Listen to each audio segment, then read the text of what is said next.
جنازه یو مار په لار پروتو او مړو او سیده سیده پروتو یو کس رالی او داسې ورته ودرېدی ماره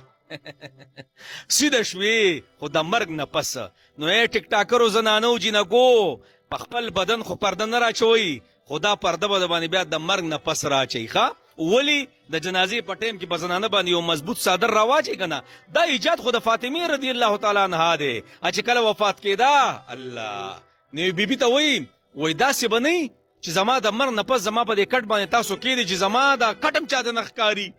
هغه ورته وایي بلکل حبشه کې دا یو ترتیب دی چې کله یو زنانه وفات شي نو په دې کټ ورته یو چبوتره ایږدي او د هغې د پاسه بیا صادر ایږدي نو دا زنانه چاته نه ښکاري نو فاطمه صاحبه وایي الله دقه چل به ما سره کوئ نو زه خو ویم که نه چې دا ټیک ټاکرې زنانه او جینکۍ دا خو په دې میډیا باندې د خپل بدن نه پیسې ګټي او کلیامې خرڅوي نو زه خو ویم چې د مرګ نه پس هم په دوی دا پرده کې نه دي خو څه وکړم اسلام دی دین دی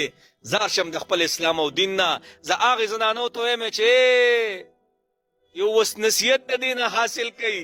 دقه حل به مې بیا پشمار یو څو کسان دي بخششو دا د الله لاس کې دی خو دا دنیا یې د اسبابو سره تړلې ده نبی علیہ السلام او قرآن راغلی هغې کې موږ ته څه فرمایلي دي په حاشي خورول الله اکبر کبیره نو دا هغه زنانه دي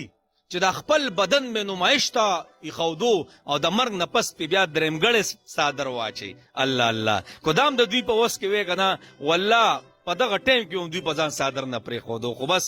الله دې موږ ټول ماف کي الله دې ګیلمنه وبخي چې څومره تللي الله دې ټول سره زمونږ وبخي زمونږ هم پته نه لګي خو دنیا د اسبابو سره تړلې ده او موږ ته نبي اسلام دا ټولې خبرې کړي په حاشي خورول په میډیا او بیا خاص کر کلیام دا د الله عذاب ته څه دی دعوت دی ګناه یو په پټه کېږي صحیح ده او یو کلیام کېږي بس الله دې موږ معاف کړي